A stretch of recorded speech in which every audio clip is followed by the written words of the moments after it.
Ya, kemarin adalah hari Pentakosta. Sebetulnya Pentakosta yang sesungguhnya itu disebut Shavuot. Itu sudah lama, ya. Tapi karena kita ngikutin kalender internasional, jadi Pentakosta adalah kemarin. Nah, hari ini kita belajar, jadi belum terlambat. Nah, saudara, mengapa Tuhan membuat Pentakosta itu kepada murid-muridnya, kepada rasul-rasul pada waktu itu? Ini yang perlu kita pelajari, ya. Karena ada banyak gereja berkata Pentakosta 2, Pentakosta ketiga. Rata-rata mereka semua mengharapkan sesuatu yang spektakuler, ya, sesuatu yang signs and wonders, dan itu tidak salah, karena itu memang dibuat Tuhan 2000 tahun yang lalu pada waktu Pentakosta pertama. Tapi kita akan belajar melihat lebih dalam, ya, lebih mendasar, sehingga kita menjadi orang-orang Kristen yang tidak mudah kecewa, tetapi tahu Tuhan itu sungguh mengasihi dan memperhatikan kita. Ya, next. Kita akan belajar dari sini, saudara. Ya. Di dalam Kejadian 2 ayat 15, dikatakan Tuhan Allah mengambil manusia, menempatkannya dalam Taman Eden untuk mengusahakan dan memelihara taman itu.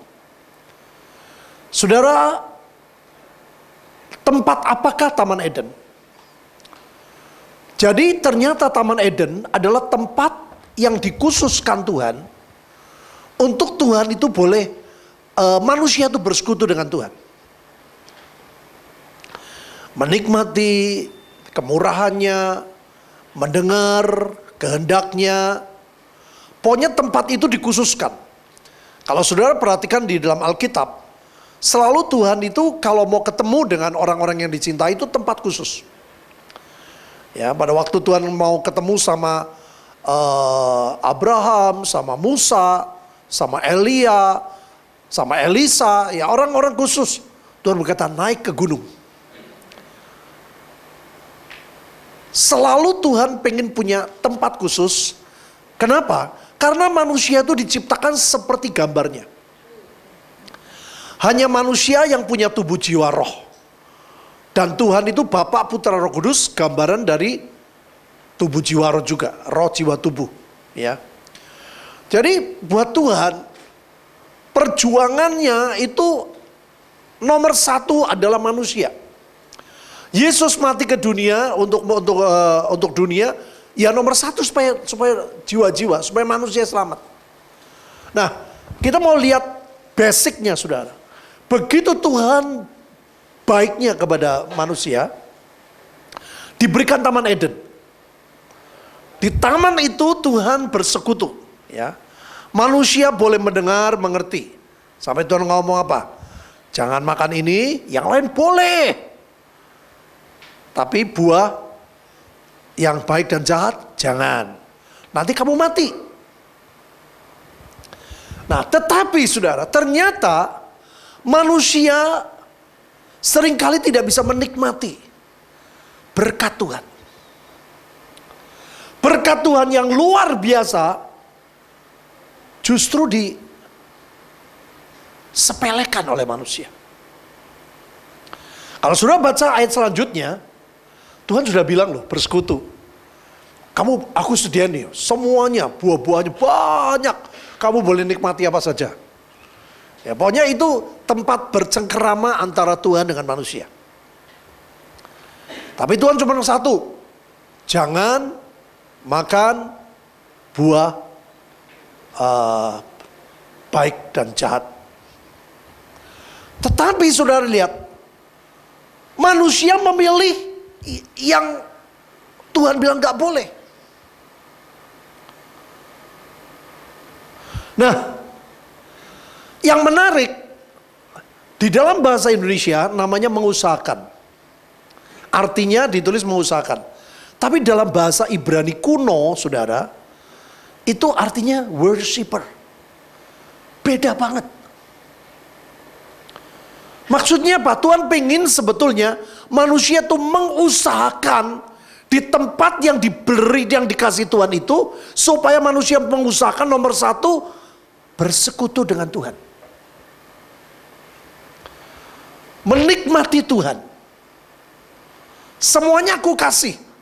Tapi lebih dari semuanya nomor satu Tuhan. Ya. Nah, ini yang paling mendasar, saudara.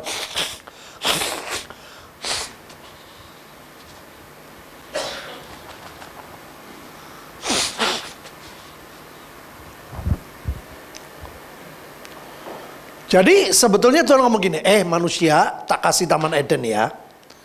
Aku pengen kamu mengusahakan bagaimana engkau menjadi penyembah-penyembah. Engkau bersekutu dengan aku. Makanya saudara baca pada waktu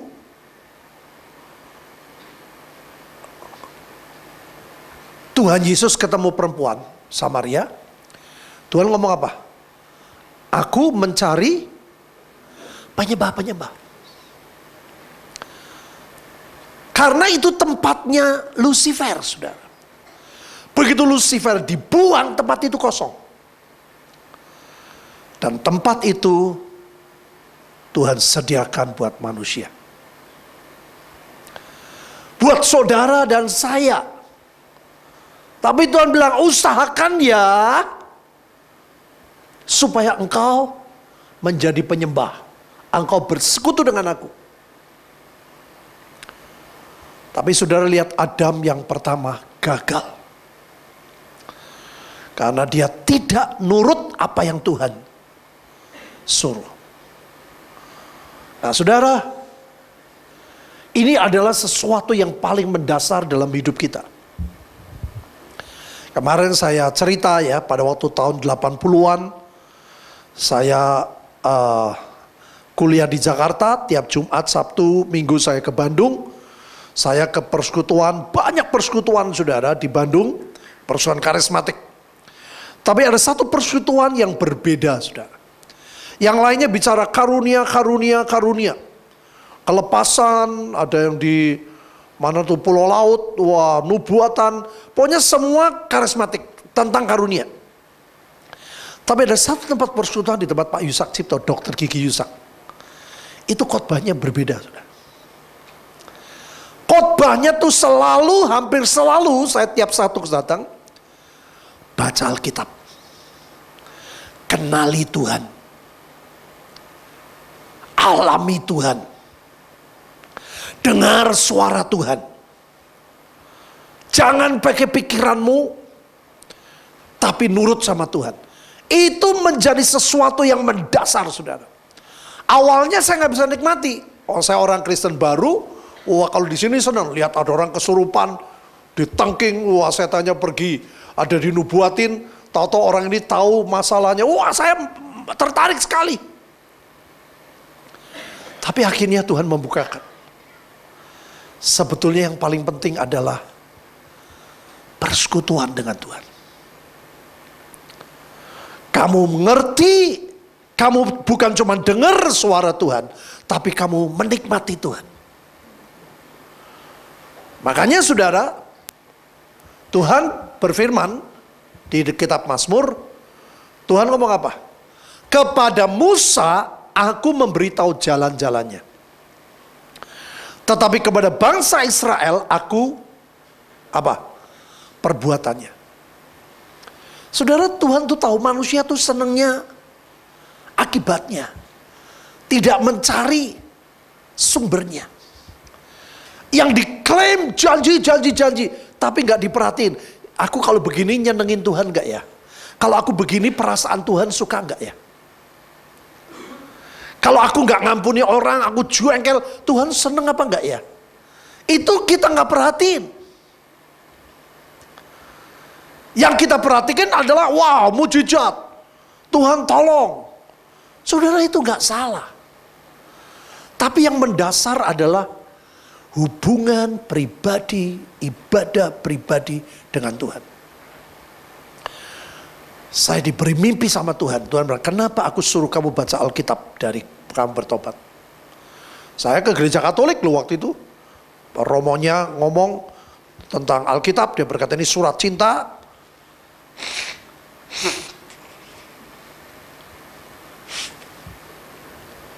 Tuhan bilang, ini yang aku mau. Jadi akhirnya saya menikmati, saudara. Saya baca Alkitab dari bertobat sampai sekarang. Minimal tuh bangun tidur sama malam mau tidur. Itu minimal. Gak tahu sudah 100 kali sudah, pasti lebih dari tahun 79 sampai sekarang. Dimanapun sudah, di pesawat, zaman dulu di bis umum. Lampunya kiep-kiep, sudah saya baca loh. Malam mau tidur, bangun pagi. Dan ternyata itu menjadi sebuah dasar yang kuat, saudara. Saya melewati banyak hal yang harusnya membuat saya bisa kecewa. Tetapi karena basicnya, ya, sebuah bangunan, dasarnya itu kuat oleh anugerah Tuhan. Maka dalam segala keadaan hanya saya mudah kembali kepada Tuhan. Saya keliru, saya banyak salah, tapi saya cepat kembali. Tuhan, Engkau nomor satu. Makanya saya bilang sama anak-anak saya bilang kepada jemaat, jangan pernah bolong baca Alkitab. Jangan pernah bangun tidur pegang yang lain. Handphone sudah dipegang gak apa-apa, tapi cari ayatnya, cari firman. Ini yang paling mendasar, Bapak Ibu. Orang bilang, oh pertama kali worshiper ditulis di Abraham. Tidak, Kejadian 2 sudah ditulis. Mengusahakan, Tuhan pengen, hai manusia, aku pengen ya tempat ini khusus, aku dengan engkau. Ayo kamu utamakan, engkau menjadi penyembah. Saudara, itu yang paling mendasar dalam kehidupan orang Kristen. Nah, mengapa terjadi Pentakosta? Next. Tetapi kamu akan menerima kuasa kalau Roh Kudus turun ke atas kamu. Kamu akan menjadi saksiku di Yerusalem, Yudea, Samaria, dan ujung bumi. Ya. Saudara, selama ini kata begitu terima kuasa, saudara berpikirnya apa? Kuasa membuat mujizat. Kuasa membuat signs and wonders. Itu tidak salah, Bapak Ibu, sekali lagi. Saya mau langsung jawab supaya tidak terlalu lama. Sebetulnya kuasa nomor satu adalah kuasa untuk bisa bersekutu dengan Tuhan.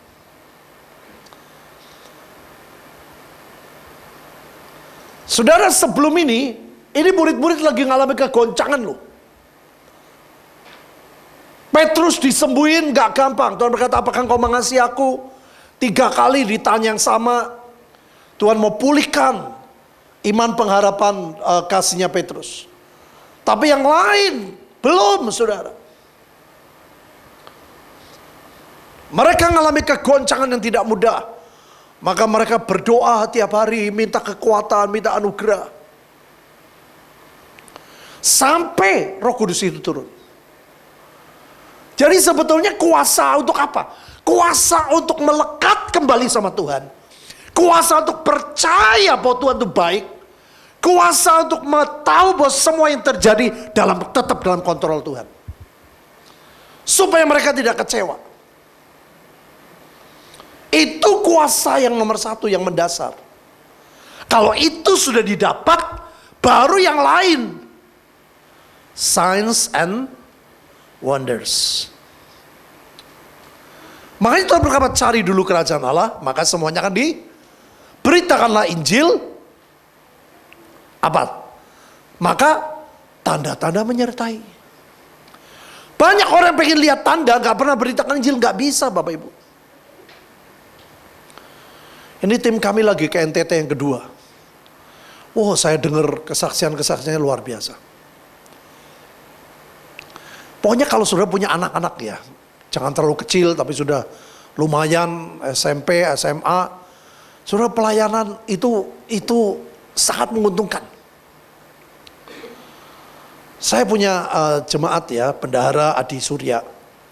Anaknya tuh hobi banget basket, saudara. Wah, kebetulan ada pelatih yang bagus, kita bayar yang mahal. Ya, sekali datang hampir 1 juta. Jadi saya bilang, Di, ini bisa private gini. Dia jawab saya, enggak lah Pak. Aku lebih pengen anak saya, nomor 1 dia bisa main musik dan nyembah Tuhan. Saya kaget, saudara. Banyak orang nomor 1 yang dicari, bahwa juara basket, juara tenis, juara badminton, juara matematik, gak salah saudara. Tapi saudara nanti akan kehilangan kesempatan. Buat anak-anak saudara mencintai Tuhan nomor 1. Nih bersyukur nih hari ini tim kita tadi pagi jam 3 berangkat nyebrang ke Pulau Alang, dan puji Tuhan sudah ketemu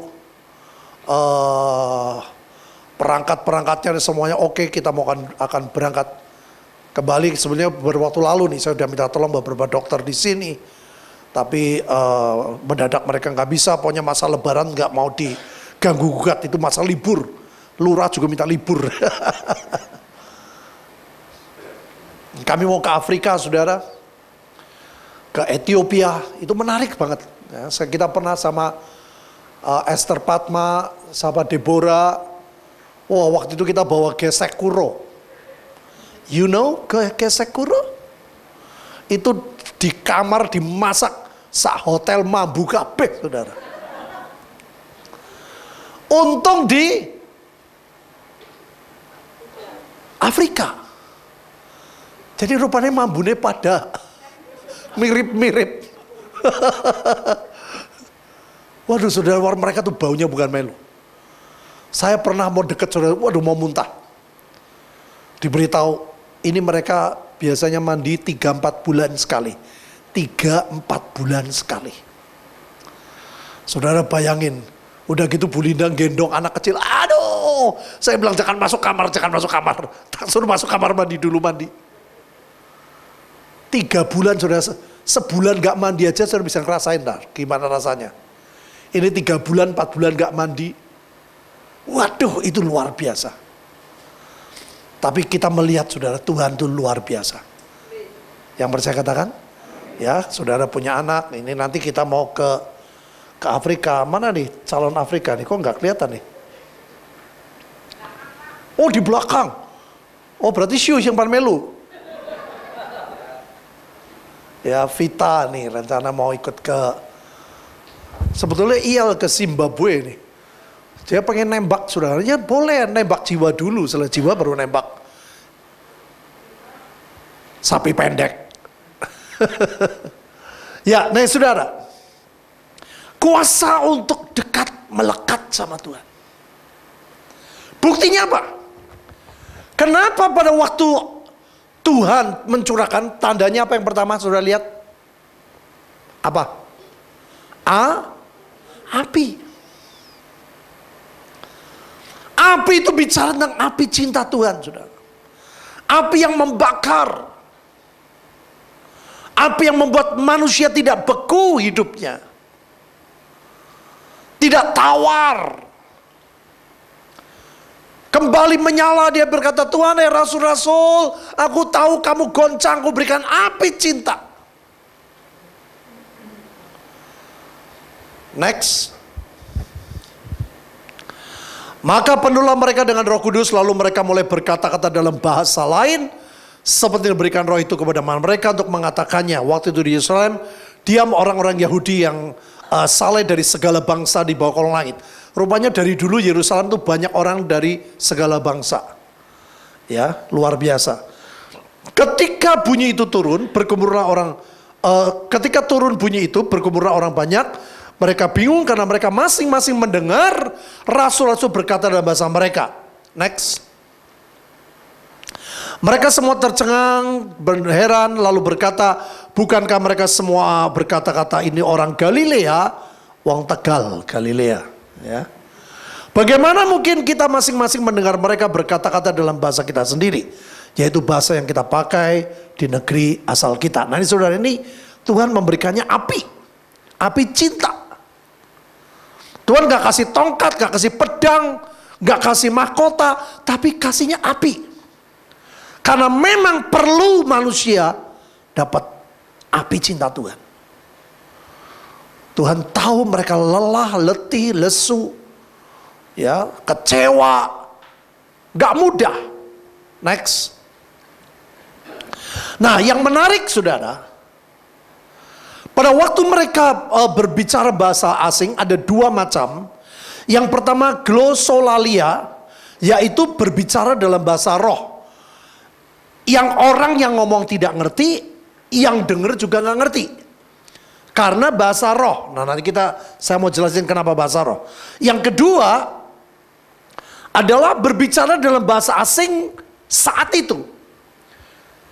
Artinya xenoglosia atau xenolalia, yaitu orang-orang Yahudi tahu-tahu satu orang bisa ngomong Perancis, yang satu bisa ngomong Rusia, yang satu ngomong Itali, yang satu ngomong Chinese, ngomong bisa bahasa China. Saudara, mereka semua bingung, loh kok mereka lagi cerita tentang Tuhan Yesus, mereka kaget. Nah jadi saya langsung simpulkan ya, nanti saudara bisa nonton YouTube saya. Dimulai dari pribadi dan ujungnya adalah bangsa-bangsa. Nah, kenapa ini mulai saudara pribadi? Karena ternyata bahasa roh itu adalah jalan khusus saudara bisa bersekutu dengan Tuhan. Jadi saudara, ternyata mengapa Tuhan memberikan bahasa roh? Karena Tuhan pengen manusia tuh lebih bisa bersekutu dengan Tuhan. Kenapa? Pada waktu saudara berdoa berbahasa Indonesia, yang pertama itu bahasa yang terbatas, saudara. Bahasa Inggris, bahasa Chinese, itu terbatas. Tetapi pada waktu kita berbahasa roh, saudara sebetulnya sedang bersekutu. Ini makanya tandanya bahasa roh. Tuhan pengen manusia kembali bersekutu, kembali intim, kembali melekat, kembali mencari Tuhan. Saudara, dalam hidup ini banyak hal yang belum tembus dalam hidupmu. Kenapa banyak hal saudara berkata, kenapa belum, kenapa tidak, mengapa, kapan Tuhan tolong? Karena saudara nggak berjumpa dengan Tuhan secara pribadi. Makanya Tuhan pengen Pentakosta adalah hati manusia kembali kepada Tuhan. Manusia mengutamakan Tuhan lebih dari segala sesuatu. Kemarin hari Minggu saya ceritakan, saya terharu saudara. Ada satu orang keluarga dari Jakarta. Pada waktu Pak Petrus Agung meninggal, dia ketemu saya. Orang ini bisa punya pikiran panjang loh. Dia bilang, Pak Hadi, ini setelah Pak Agung meninggal, ada streaming nggak? Waduh, ya saya nggak tahu, mungkin ada. Siapa yang khotbah? Dia sudah curiga loh saudara. Apakah anak-anaknya, apa yang lain bisa lagi di HS, lagi Pak Agung meninggal. Dia bilang, Pak, tolong buat streaming Pak. Saya gereja waktu itu belum ada streaming. Karena tempat Bapak jam 7 sama jam 5 persis seperti di Holy Stadium. Tolong Pak, buat itu Pak. Saya bilang, lo di Jakarta kan banyak, aduh Pak, saya nggak bisa Pak, saya nggak bisa kemana-mana, saya bisanya cuma streaming, saya menikmati khotbah-khotbah Bapak, ya, terutama Pak Agung, Bapak dia bilang itu, pokoknya saya nggak terlalu ngeroh, tapi saya bisa menikmati, saudara. Dan yang mengharukan saya, dia ngomong gini, saya selalu bangunin anak-anak saya pagi-pagi. Jadi jam 7 pagi dia pernah kirim foto, saudara. Itu dia sama istri sama anaknya 3 kalau nggak salah. Itu kecil-kecil saudara. Jadi bangun tidur masih wah nggak karuan. Ayo duduk, ikut nyembah Tuhan, ikut nyanyi. Anaknya bilang, Dedi aku mau nanti aja setelah pas firman. Nggak boleh sama papanya. Nggak, ayo kamu mulai penyembahan awal, kamu mulai ikut-ikutan, yuk ikut nyanyi sama-sama. Jadi dia ikut nyanyi, saudara. Nampil nonton TV loh. Jadi pada waktu kami puji-pujian, dia ikut puji-pujian. Makanya mereka pernah jengkel anaknya. Waktu itu di Temanggung, pedot. Streamingnya mati, suara berhenti. Wah, anaknya bilang, sudah bangunnya susah. Jadi akhirnya saya bilang, waduh, saya minta maaf. Tapi saya melihat sikapnya itu luar biasa. Dia mengutamakan Tuhan. Dia bilang setelah jam 7, kebaktian selesai jam 9.10, baru saya sama anak saya, kita pada mandi, kita pergi ke mall, kemana-mana sampai malam. Saya ngomong, loh jam 5 kita ada. Kami nggak mau Pak, saya pengen nomor 1 kan Tuhan. Itu sikapnya luar biasa. Orang ini diberkati luar biasa, saudara. Makanya banyak orang tidak mengutamakan Tuhan dalam hidup. Pentakosta Allah mengembalikan hati manusia nomor 1 Tuhan. Ya, nanti 2 minggu lagi saya khotbah, saudara. Saudara baca kenapa Tuhan kirim Musa supaya orang keluar dari Mesir. Supaya mereka bisa beribadah. Tuhan tuh kehilangan, saudara. Kalau saudara sibuk ini, sibuk itu, nggak ada waktu baca Alkitab, nggak ada waktu berdoa, nggak ada waktu nyembah Tuhan. Itu yang paling menyedihkan, paling menyusahkan Tuhan tuh di situ. Saudara tahu, mama saya sebelum meninggal, dia dalam kondisi sakit. Tapi dia bilang, saya sama Liz, sama Pandu semua udah nasihatin, Mami udah gak usah kebaktian, di rumah saja. Dia ngomong sih, kalau aku duduk terus aku capek, di kursi roda capek, ya sudah di rumah tiduran. Mami saya gak mau, saudara. Satu kali dia ngomong dan membuat kita tuh terharu. Dia ngomong apa? Saya pengen lihat cucu-cucu kami, cucu-cucu mami, dia bilang. Itu pada menari semua nyembah Tuhan. Jadi mami saya bahagia sekali. Pada waktu pujian, anak-anaknya, cucunya semua nyembah Tuhan. Bahwa dia bahagia. Makanya begitu mami saya meninggal, cucunya semua nari di depan kuburan. Kita puji-pujian kayak kebaktian, sudah nggak ada tangisan, kita nyembah Tuhan semua. Begitu kita nyembah, cucunya nari, Ibu Linda lihat, mami saya ditunjukin sama Tuhan, kamu lihat sebentar. Terus mami saya lihat, dia lihat mami saya kok mukanya beda, sudah muda ya. Terus mami saya senyum, terus hilang. Saudara bisa ngerti maksud saya? Orang tua, saudara, pengen anak-anaknya, lihat anak-anaknya, bersekutu dengan anak-anaknya. Amin. Makanya sebenarnya budaya orang Tionghoa itu bagus. Ya, sebenarnya banyak bangsa lah. Makanya saya bilang, saya kalau di TV kemarin saudara lihat orang mau mudik gak jadi, aku ya kasihan, tapi ya piye, priben, ya, wong kondisinya begini. Saya sampai, ya saya bisa merasakan. Saudara baru tahu loh kemarin Minggu dikatakan itu gelombang kedua mudik. Hari Minggu kemarin, mobil, tadi saya berangkat dari Temanggung, bis banyaknya bukan dari arah Jakarta ke Jawa Tengah. Karena mereka pengen ketemu orang tua. Saudara, manusia yang terbatas ngerti loh. Tuhan tuh paling senang ketemu saudara, nyembah Tuhan, baca Alkitab, bersekutu. Itu nomor 1. Yang saya katakan. Nah kalau itu sudah dapat, yang lain sudah nggak usah kejar. Beritakanlah Injil, tanda-tanda akan menyertai. Kalau sudah nggak beritakan Injil, ya nggak bisa. Di rumah terus, nggak pernah doain orang, ya lihat mujizat dari mana. Nah, next. 1 Korintus 14 ayat 2. Baca bersama saya, 2-3. Siapa yang berkata-kata dengan bahasa roh, tidak berkata kepada manusia, tetapi kepada, sebab tidak ada seorang pun yang mengerti bahasanya. Bahasa roh tuh nggak bisa diajari, saudara. Seperti tenses, bahasa Inggris, grammar, enggak. Bahasa roh itu tidak dimengerti. Orang yang ngomong gak ngerti, cuman seringkali orang gak bisa bahasa roh, dia bilang, Tuhan penuhi aku Roh Kudus, penuhi. Tapi gak berbahasa roh, kenapa? Saudara pikirannya kuat. Aku mau ngomong apa ya? Jangan mikir ngomong apa.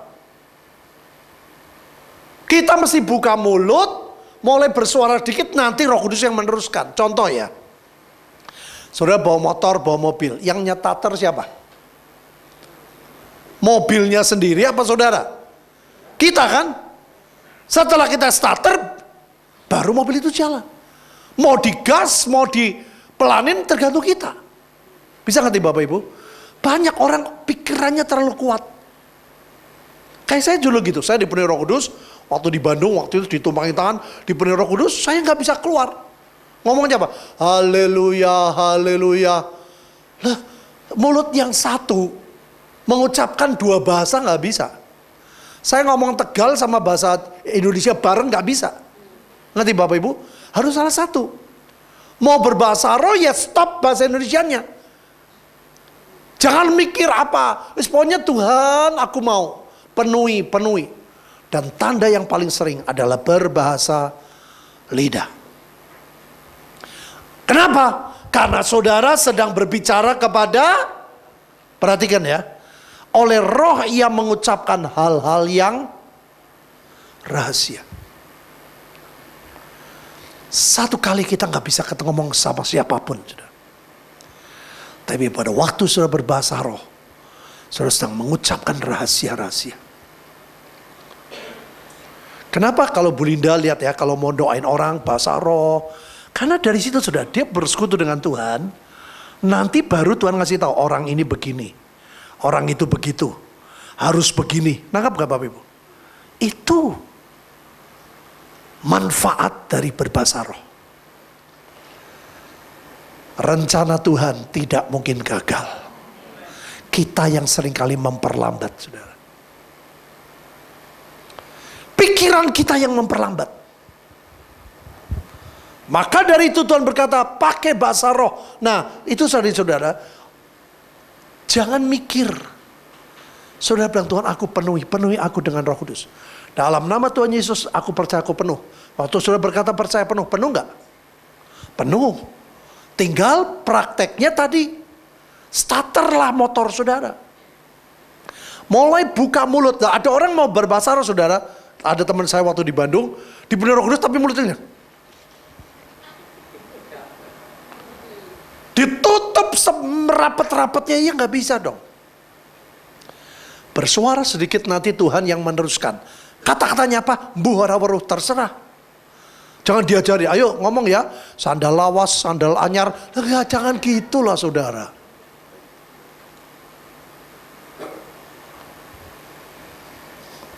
Next. 1 Korintus 14 ayat 4. Siapa yang berkata-kata dengan bahasa roh, lihat, ia membangun dirinya sendiri.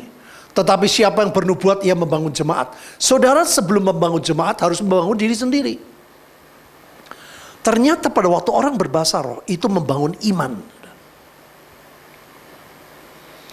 Pada waktu saya di China, saya ditangkap. Saya nggak bisa apa-apa, saudara. Saya bahasa roh.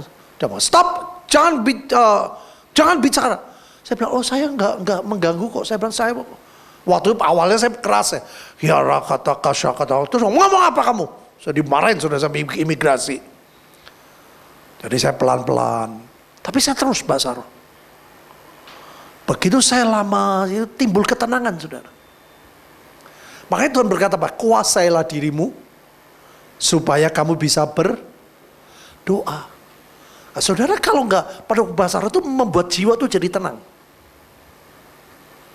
Saya waktu di lantai 4, saya udah lihat tuh. Saya keluar di tempat teras itu, waktu saya lihat kata dari sana, dari bawah sudah lihat. Kamu pendeta ya? Bunuh, pendeta bunuh. Waduh, saya nggak karuan saudara. Itu suara pecahnya kaca, suaranya bom molotov itu habis lah. Tenaga saya benar-benar, aduh saya ketakutan luar biasa. Apa yang saya buat? Saya berbahasa roh. Dari takut pengen bunuh orang, sampai akhirnya berbahasa roh. Sekian lama baru Tuhan ngomong, tadi pagi kamu baca apa katanya? Oh iya, perilaku mereka seperti keledai liar.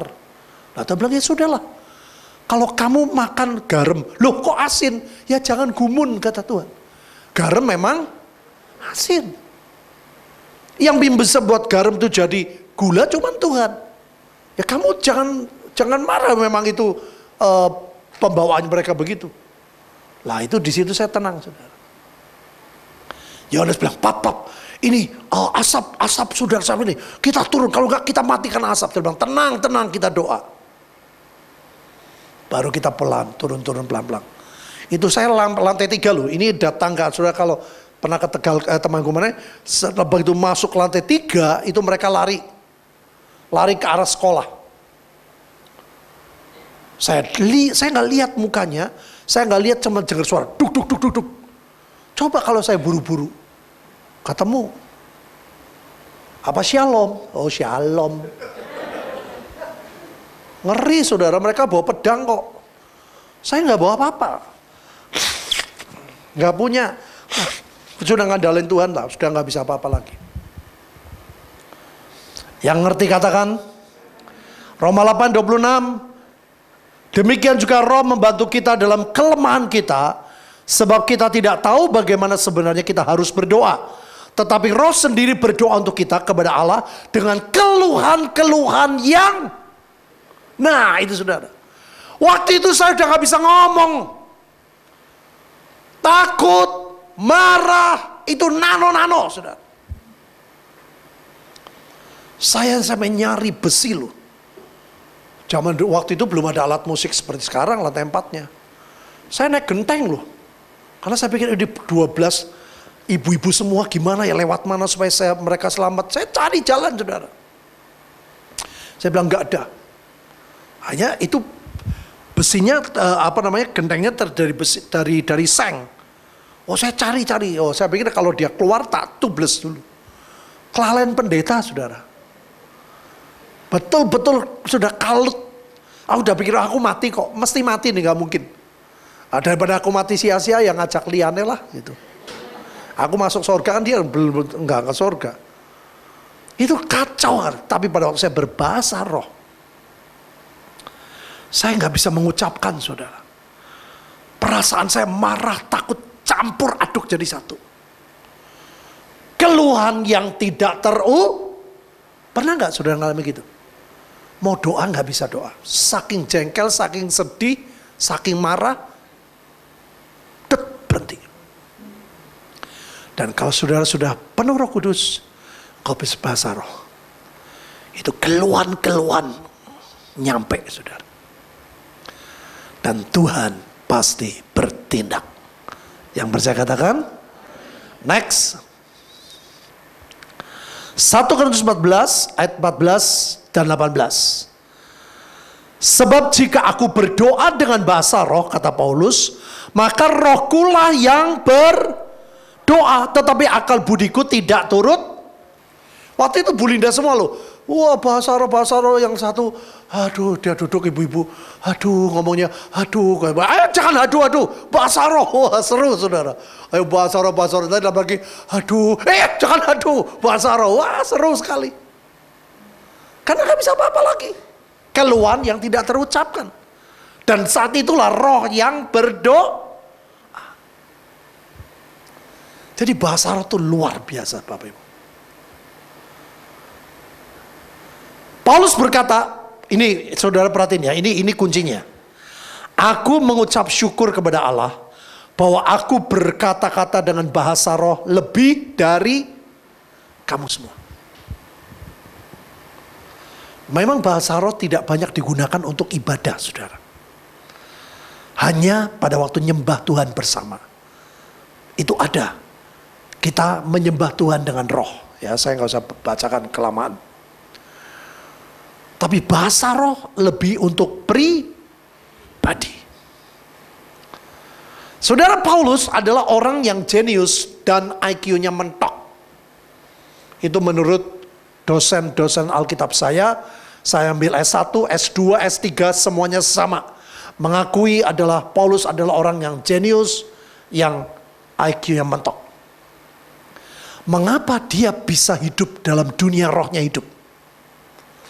Karena dia berbahasa roh lebih dari yang lain. Pada waktu dia berbahasa roh, roh Tuhan menguasai pikirannya. Makanya dia berkata apa? Aku menundukkan semua pikiran di bawah kaki Kristus. Saya ini otaknya kuat banget, saudara.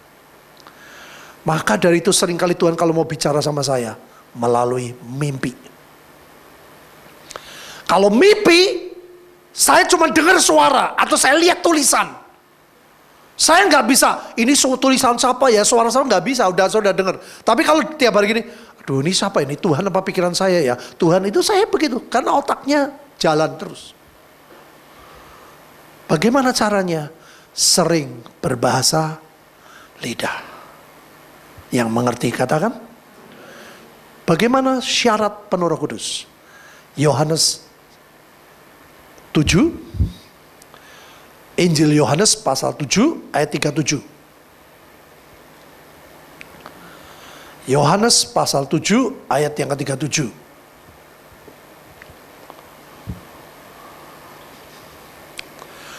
Dan pada hari terakhir, yaitu pada puncak perayaan itu, ya pondok daun, Yesus berdiri berseru, barang siapa, apa Bapak Ibu, haus baiklah ia datang kepadaku dan minum.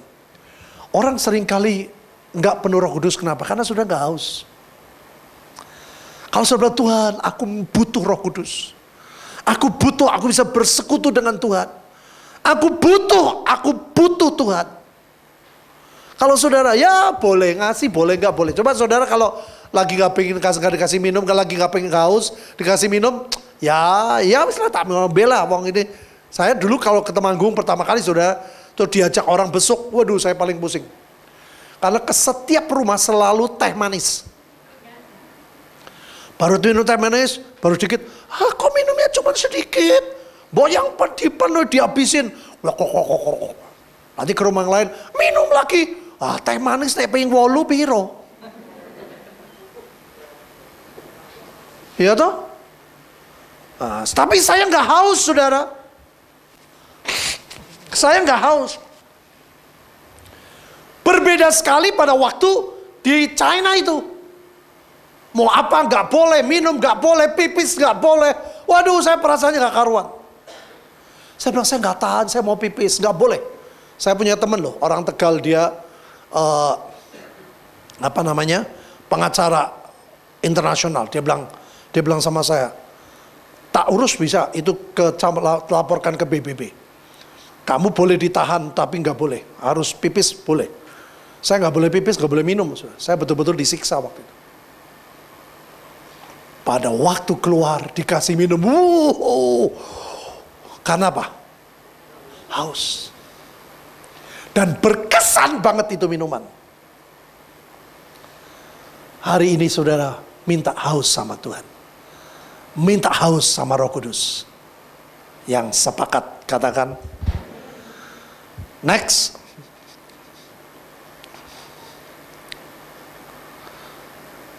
(38) Barang siapa percaya kepadaku seperti dikatakan oleh kitab suci, dari dalam hatinya akan mengalir aliran air hidup.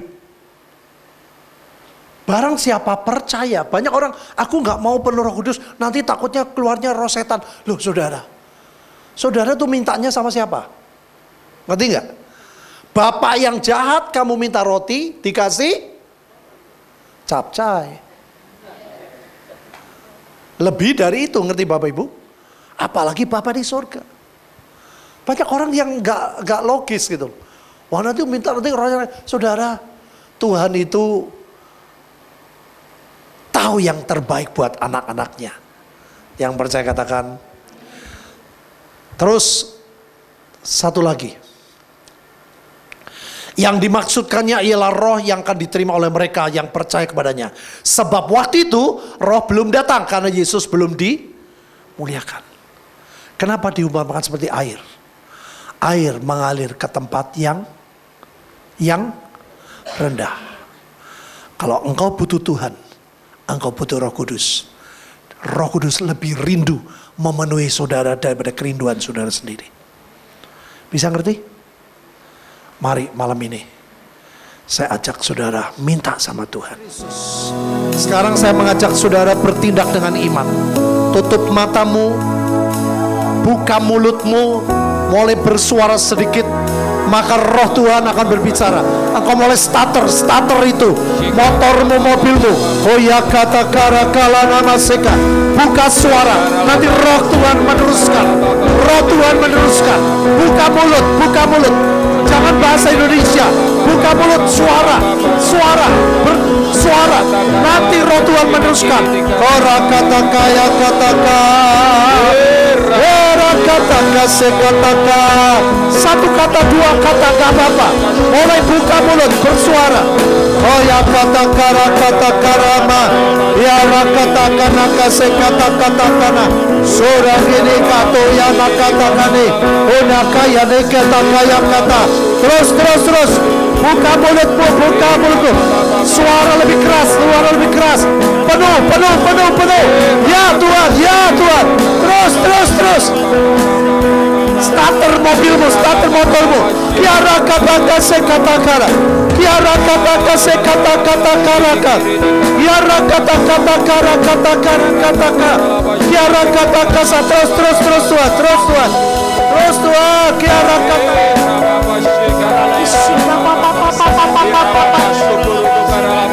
Saudara percaya dan terima dengan iman.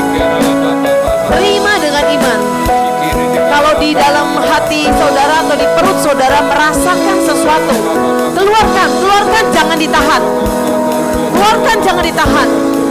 Biasanya kata-katanya baru sedikit, atau apa saja, keluarnya sedikit saudara. Keluarkan, terus percaya dan terima dengan iman. Kiara rapasete kiara rarara. Kiara papa terus. Saya merasakan roh itu kuat sekali di dalam roh saudara.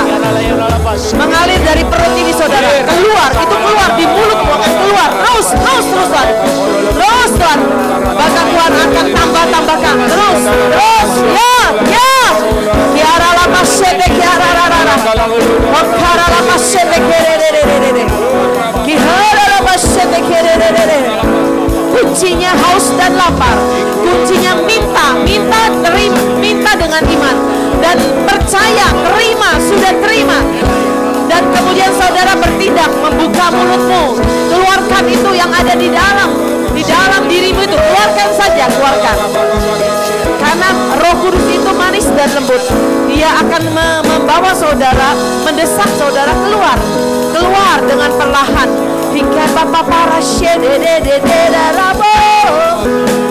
Ketika engkau berbahasa roh, engkau sedang berbicara dengan Tuhan, dan itu akan menguatkan roh saudara, akan membangkitkan roh saudara, membangun manusia rohmu. Tiara lama seharabo yerere.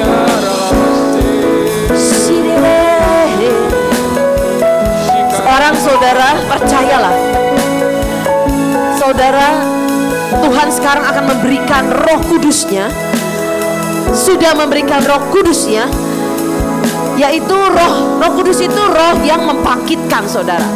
Jadi saudara yang letih, lesu, saudara yang merasa capek, saudara merasa banyak masalah, percayalah Roh Kudus itu roh yang memberikan kekuatan. Roh Kudus itu roh yang memotivasi. Roh Kudus itu roh yang membangkitkan. Roh Kudus itu roh yang memulihkan. Roh Kudus itu roh yang menghidupkan. Roh Kudus itu yang membuat saudara bergairah kembali dengan Tuhan. Saudara bisa kembali ke cinta mula-mula. Itu adalah pekerjaan Roh Kudus. Karena itu minta. Roh Kudus itu membuat saudara merasakan hadirat Tuhan. Saudara merasa kuat. Saudara mulai. Karena itu mulai berbahasa roh terus. Kiara lama sete kiara papa. Hika papa. Roh Kudus itu membuat roh kita menyala-nyala, berkobar-kobar. Roh Kudus itu roh yang menyembuhkan saudara. Roh Kudus itu roh yang membuat kita terus mengejar Tuhan, mendekat kepada Tuhan. Itu adalah Roh Kudus saudara. Kami butuh Engkau Roh Kudus. Kami butuh Engkau Roh Kudus. Yang tinggal di bumi ini sekarang Roh Tuhan, Roh penolong, Roh Kudus saudara. Roh Tuhan sendiri yang tinggal bersama kita. Roh Tuhan menyertai kita sampai akhir zaman. Karena itu terus saudara, salah satu tanda saudara dipenuhi Roh Kudus adalah berbahasa roh. Karena itu minta terus, penuhi Tuhan, penuhi lagi, lebih lagi, dan lebih lagi.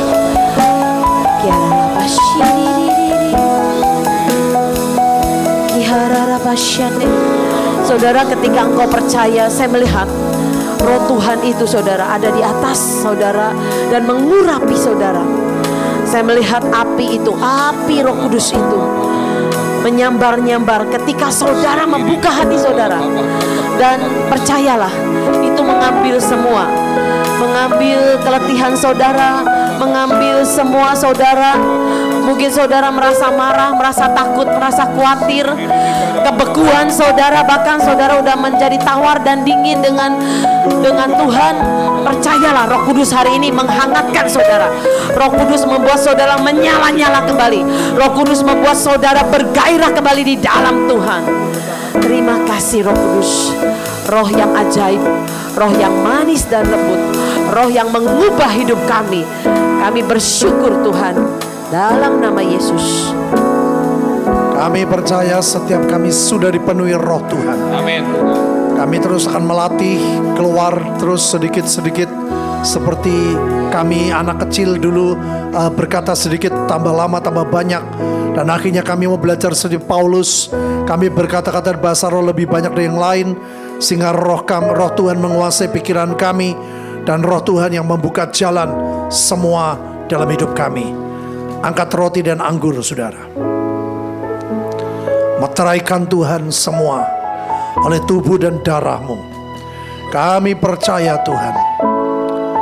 Kami percaya tubuh dan darah Yesus memeteraikan yang terbaik yang Tuhan kasih.